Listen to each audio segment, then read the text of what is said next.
will be announced at 7 p.m. We will now continue with our speakers, and I will give the floor to colleague Carlos Puigdemont y Casamayor for 1 minute. Thank you, President. It's a fact that science and medicine have gone very quickly in finding effective responses for COVID, faster than politics. In less than a year, science found the vaccinations to cope with it. More than 20 billion people have been vaccinated. That's not the case with the economic vaccine. Unfortunately, in the same time, all we've managed to do is to set out a strategy for recovery and present the national plans, but with a lot of unknown issues. We don't know exactly what the economy will be based on. In Spain, for example, to what extent we'll have entrepreneurship across Europe. In Spain, the economic vaccination will just reinforce the major groups that don't have to respect certain European obligations.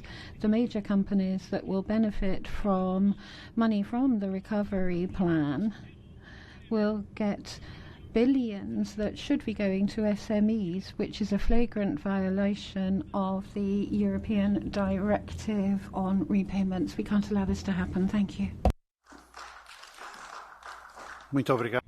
Thank you very much. I now give the floor to José Manuel Fernandes. You have 1 minute, 30 seconds.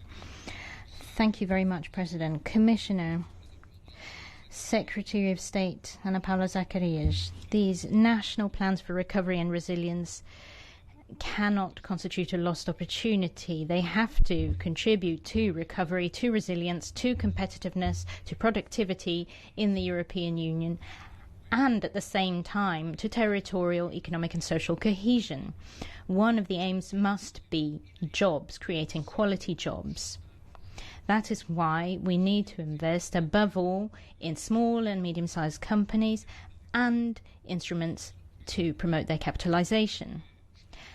Madam Commissioner, I hope that the national recovery and resilience plans will not be a bazooka for states and a vitamin pill for the economy. These plans should be additional to, not substitute, state expenditure from the state budget. In that sense, these plans need to complement existing funds.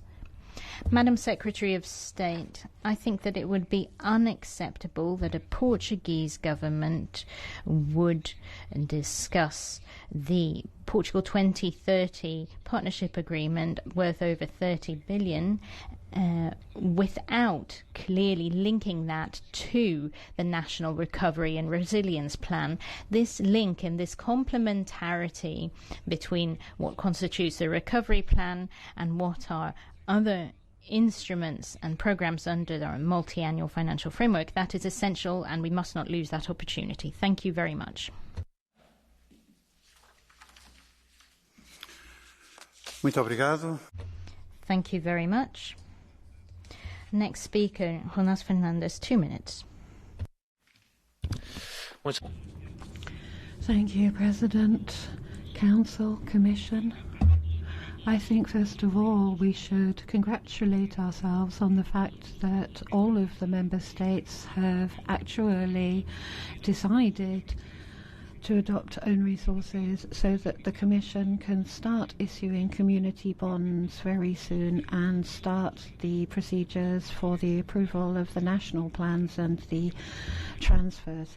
I think there's no better example of Europe working than the fact that we have this recovery and resilience instrument working, and I think that that is going to help in macro terms to reactivate the economy of the Union. But as has already been said, there's also a micro component to help the growth and competitiveness of our economy.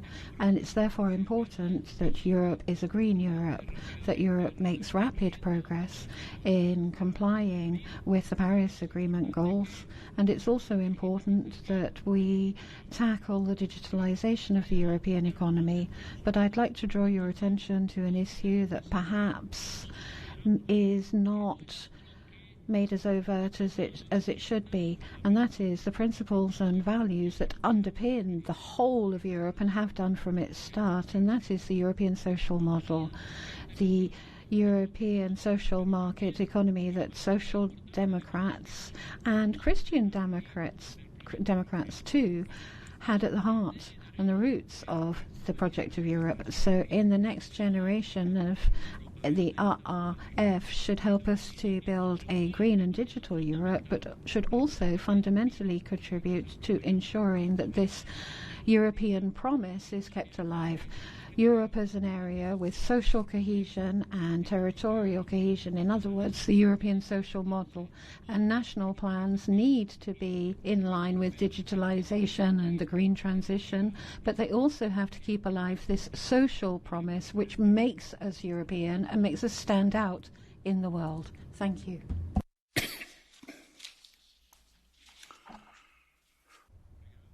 Thank you. Next speaker, Dragos Pislaru, for 1 minute 30 seconds. You have the floor. Dear Chair, Vice President Dombrovskis, Secretary of State Zacharias, as a co-rapporteur of the European Parliament on the Recovery and Resilience Facility, I look back with great satisfaction of what we have accomplished together in this year. And it's a good thing. We spoke on behalf of 450 million EU citizens in one voice and managed to launch the largest financial instrument ever created by the European Union. My wish, our wish, is that in 3 years from now we look back at this facility and see it as a successful legacy. But in order to achieve this, Member States need to respect the RRF regulation, including 3 solid principles that this House, and especially Renew Europe, our group, put forward and hardly fought during the negotiation. First, the national plans need democratic accountability. The European Parliament will fully exercise its scrutiny rights until the end of this facility. And in this process, it will involve and use the expertise of all EU stakeholders, because only together, with all the representatives of EU citizens, we will be able to transform the ambition of this facility into reality. Second, 27 national plans need to generate EU value added. We created 6 pillars of reforms and investment to foster economic convergence, social and territorial cohesion across the EU. We can only do this if we reform and invest in all of the 6 pillars. And last but not least, please remember that this instrument was created for the next generation. Children and youth will always need to be at the core of our plans. We owe them a decent, sustainable and digital and prosperous future. This is what the resolution is about. Thank you.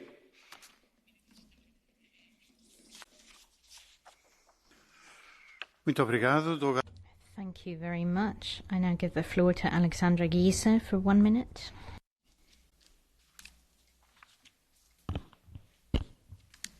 Herr Präsident. President, ladies and gentlemen, the national plans have to make sure that they close the gap between women and men, something that's been broadened during Corona. The idea to look at digital and green is very important, but it also risks increasing the income disparities between women and men. In the 4 biggest sectors for this plan, the proportion of women is under 20%. And the EPRS has provided a study, which I'd like to thank them for at this juncture. We know that very few national plans actually have specific measures to make sure that these investments will actually benefit women and not just men. So we're very far from the 50%. That's why we're calling on the European Commission expressly, as the European Court of Auditors has already done, to make sure that data is collected in a fashion that is disaggregated by gender. This is essential for genuine transparency and also to make amendments and changes if we can see that the recovery fund is actually worsening gender differences than improving them. Thank you.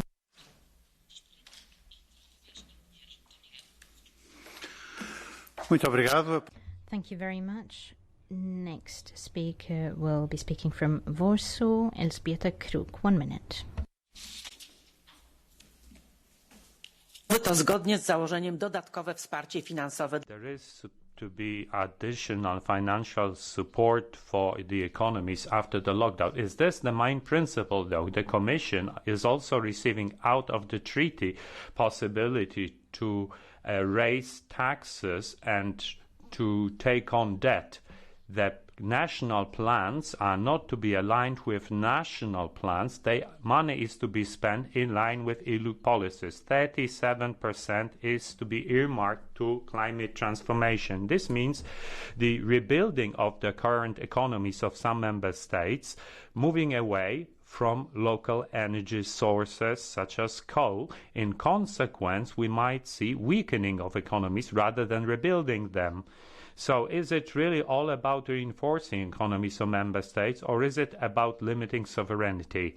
A certain guarantee is ensured by the fact that the national plans will be eventually approved by the Council, which is why possibly Parliament wants to sneak in its ideological plans into it. We cannot agree to that. There is too much politics in it already. Thank you very much.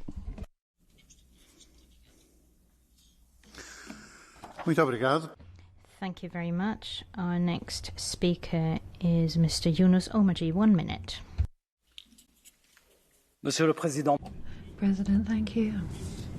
Since the start of the European Union, the resources made available have never been as high, but then the challenge facing us has never been as large. The recovery, we all agree, needs to be a rapid one, an ordered one, and a fair one. It should encourage convergence amongst economies and also cohesion. And I would say to the member states that they are required to reduce inequalities under Article 175, which mentions cohesion in the treaties, and that's what underpins the recovery regulation, and nobody should forget that. And that's why Vice President Dombrovskis, the European Commission, has to act as the guarantor for cohesion in national plans. And as chair of the Regional Development Committee, I can say we are counting upon you and will be extremely vigilant in ensuring that nothing in the recovery, as Commissioner Ferreira said to our committee, is going to damage cohesion or will aggravate territorial lack of cohesion. Thank you. Muito obrigado.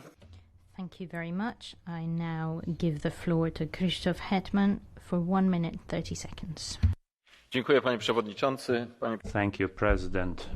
Ladies and gentlemen, the RRF and the national plans should fulfill two conditions. First, as it was clear from its name, to rebuild what was damaged during the last months, so the jobs, the companies that suffered because of the crisis in place, to rebuild also those who lost their lifelong savings because of the limitations put in place because of the pandemic. Secondly, the money from the fund should be spent on development clearly, so that it's visible not only in the few years to come, but in tens of years to come, and it will be enjoyed not only by our generation, but also for generations to come in Europe. Dear friends, dear colleagues, this is why every citizen of the EU should have the right and the possibility to find out how the money is going to be spent. The distribution key must be very transparent and honest, because the money is not being borrowed by the European Commission, as people used to say, or it's not being borrowed by particular governments of member states. We are borrowing the money. All of us Europeans are borrowing the money, and we will be all having to repay the money over tens of years to come. That's why each and every person should have the right, not only the European Parliament, each and every one of us should have the right not only to decide and know how the money is going to be spent in future. Thank you very much. Muito obrigado. Thank you very much. Our next speaker from Brussels is Agnes Jongerius. 1 minute and 30 seconds. Dank u, voorzitter. Thank you, President. We need to get out of this crisis in an honest fashion, and we're going to work hard for that. The social summit chose for a different route with better jobs, and better combating of poverty. The heads of government have put their signatures to this agreement. The plans that they're drawing up now for the Resilience and the Recovery Fund will have to contribute to the achievement of these social goals. The ink from Porto isn't even dry yet, but if we want to avoid losing the faith of workers, we cannot start seeing member states changing the pension plans or changing the minimum wage structure, but there are threats that this might happen in some states. The Commission has to scrutinise the national RF plans and to see how they're going to contribute to implementing these social pillars. The country-specific recommendations have to contribute to achieving these social goals of the RRF and not the other way around. And of course, finally, you have to include the social partners in this. They know best what is going on the shop floor. Thank you. Obrigado. Thank you. Our next speaker will be speaking from Copenhagen. Linnea Søgaard Liddell, 1 minute and 30 seconds. Tak for ordet. Thank you for giving me the floor. When we chose to take out a gigantic loan together across EU countries, it was a big decision. We did so to get everyone safely through the crisis. We spend the money now and pay back later. Today, let's look ahead to the year 2058, when we will have paid the final installment on our big debt. My baby daughter will be grown up then. She and the rest of the future generation will have to pay our corona debt. They already have many bills to pay. They have to pay for climate change, an increasing generation of elderly, and perhaps for new crises. We owe them to spend the money to set a sustainable course for the society we pass on. We agreed that money should contribute to our climate goals. We agreed that money should go to new initiatives so they have an extra effect on the economy. We agreed that reforms should accompany the money. Countries must prove that they are working to improve their economic systems. So, dear Commission, dear Council, remember the agreements we made. We cannot ignore the demands we all agreed to.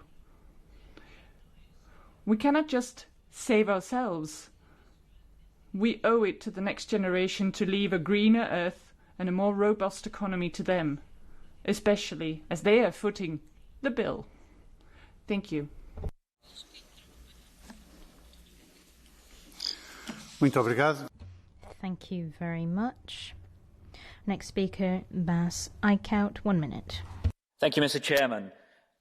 Commission, Mr. Vice President, I think the success of this European Investment Fund is being made now. We've seen the plans, but we also see that at this moment the Commission is in negotiations on the exact details of the plan. And there is the danger, because last year, when we all were standing behind this, it was called the Next Generation Plan. So a plan for the next generation. And that's why when money goes into digitalization and green investment, it really should be for a next generation. It should not be the so many times negotiation between Commission and Member States in a very intransparent way, leading to some sort of, okay, this is good enough. No, we expect strict implementation of the Commission so that the success is really being made and that this fund is really a next generation.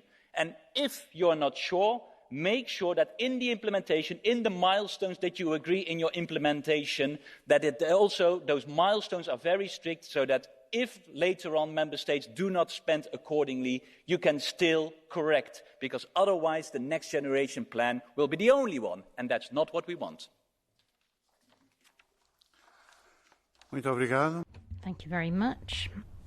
Our next speaker is Evangelos Memarakis for 1 minute. Αναμφισβήτητα το Ταμείο Ανάκαμψης αποτελεί την...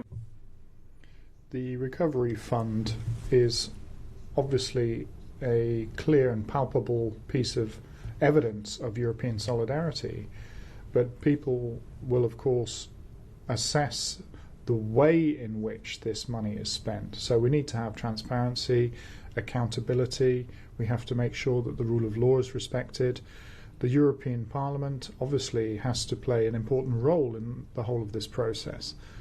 And because the European Parliament has been able to point out problems when it comes to abuses of the rule of law and fundamental values of the European Union, in coming years the member states will be called on not just to rebuild their economies but also to make the European Union more competitive. And this means that not a single euro should be lost in this process.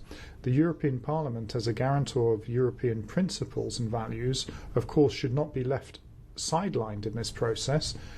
And we've heard from President von der Leyen that she recognises that this is the case. If we as the European Union are not aware that scrutiny and monitoring is important for democracy, then we cannot expect from the member states that they will show accountability to the national parliaments either. Thank you. Muito obrigado. Thank you very much. We now have Kostas Mavridis for 1 minute 30 seconds.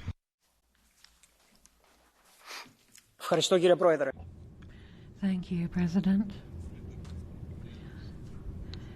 As the European Parliament, as a political group, we have contributed to the creation of this facility to combat the pandemic and relaunch our economies without there being any social exclusion. We are proud of this historic achievement, which, however, needs to be fairly implemented. And I think the role of the European Parliament is going to be important in scrutinising this, exercising democratic scrutiny. Considering that more democracy has never hurt anybody, I would say that the national plans need to support those that have the most need. Young workers, vulnerable groups, culture, the health system, the environment, SMEs, under the pillars laid out in the regulation. Secondly, there is a social dimension that must be present throughout all of the plans, but on the basis of specific, precise indicators and targets, as laid out in the European Pillar of Social Rights. Thirdly, the member states should be able to ensure that national stakeholders, social partners, are involved as well, and that should be a part of the priorities for member states. Finally, we also want to ensure that there's equal access to the funding available for everybody, particularly SMEs and startups, not just the major companies. Thank you, President. Muito obrigado. Thank you very much. I now give the floor to Mr. Jordi Soler. You have 1 minute. Thank you, President. And despite the requirement to hold a consultation with stakeholders, member states have involved regional and local governments only to a very small extent, and some of them to no extent at all. During the implementation of the plans, this has to change. Governments like the Catalan government, but also many others, do have the will, the capacity and the experience to successfully manage EU funds. And now they want to co-decide, manage and monitor at least part of the recovery funds. This is essential to guarantee their efficiency, but also to avoid problems with absorption capacity. There is another thing that has to be avoided: the temptation of some member states to use the Next Generation funds and the need to spend a lot of money in a short time as an excuse to recentralize programs and investments and bypass other governments with their own powers. Therefore, I call on the Commission and the Council to ensure that regional governments are meaningfully involved in the governance of the Recovery and Resilience Funds. This will be key to the success of the transformation that these funds rightfully intend to bring about. Thank you.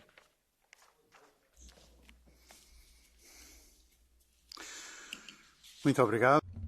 Thank you very much. Our next speaker is speaking from Bucharest. Mr. Victor Negrescu, you have 1 minute and 30 seconds. Doamna președinte, dragi colegi, rezoluția Parlamentului President, ladies and gentlemen. I think the resolution of Parliament is extremely clear here. The analysis of these national recovery and resilience plans cannot just be a simplistic box-ticking exercise. We have to look at whether the governments have been thinking about this process. The European Parliament respects the rules, and because we represent the European citizens, we have a right to look at these plans. These 750 billion euros have to go to relaunching the economy and lead to genuine economic improvement. And this is something that is important for the future of Europe as well. That's why we need to invest a lot. We need to invest in a targeted fashion for education, for SMEs. We need to generate synergies and between the national recovery and resilience plans as well. Unfortunately, some governments have turned these plans into political point-scoring exercises. They've avoided dialogue with the social partners or with the national parliaments. In Romania, the right-wing government has politicised this plan in processing austerity, freezing on salaries, possible increase in taxes, and even measures that go against the environment. And they're telling the population that's Europe that's done this to them. We cannot accept this. We only have 2 months to sort this out. We will repeat what the European Parliament wants here, and that will actually help all the member states to make sure there's a European mechanism in place that will genuinely help its people. Thank you. Muito obrigado. Thank you very much. Our next speaker is Pier Nicola Pedicini. 1 minute. Thank you, President. We don't have any sound, I'm afraid. There's a problem with the micro. No worries. Okay. This one is working now. Okay, now it's Grazie, Presidente. Thank you, President, Commissioner. I think all of us know that Europe will be saved Italy is saved, and the distribution criteria for the next generation resources to member states were clear. Population, pro capita poverty rates and unemployment rates. But if we apply the same criteria within Italy, then 70% of the resources should go to the south, because that's where we have concentrations of poverty and unemployment. And yet the Italian government has allocated less than 40% to the south and has established award criteria where less than 20% will be absorbed by the south. And so we're seeing a repeat again of what has always happened in the history of Italy, a rich north which sucks out the resources from the poor south. It happened after the major wars, it happened after the 29 crash, it happened after the 2008 and 2010 crashes, and is happening again, unfortunately. Europe will be saved if Italy is saved, but Italy will be saved if the south is saved. So the south will be saved only if Europe will defend it properly. Thank you. Muito obrigado. Thank you very much. Our next speaker speaks from Brussels. I give the floor to Margarida Marques. You have 1 minute and 30 seconds. Thank you, President. President, Secretary of State Ana Paula Zacharias, colleagues, we know that what is at stake is the European Union's social and economic recovery. This requires immense efforts, coordinated efforts by member states and by the European Union institutions to take us out of this crisis which has affected our lives so greatly.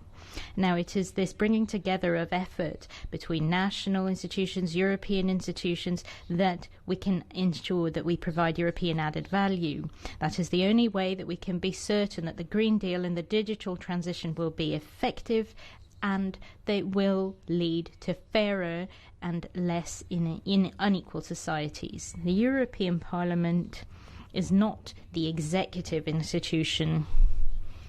We are acting within the framework of our competences, but we will do everything in our power to ensure that the recovery fund arrives in member states not a day late, and that it can be rolled out to citizens. Yes, Europeans are placing their trust in the European response for recovery. We must now urgently approve these plans It is also fundamental that we ensure that their implementation is monitored and followed up.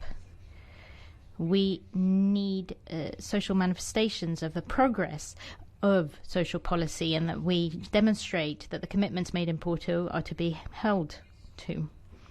We must ensure that recovery contributes decisively to gender equality, and that we reduce the salary gap between men and women by half. We have political objectives and we have the resources to ensure we meet them. Thank you.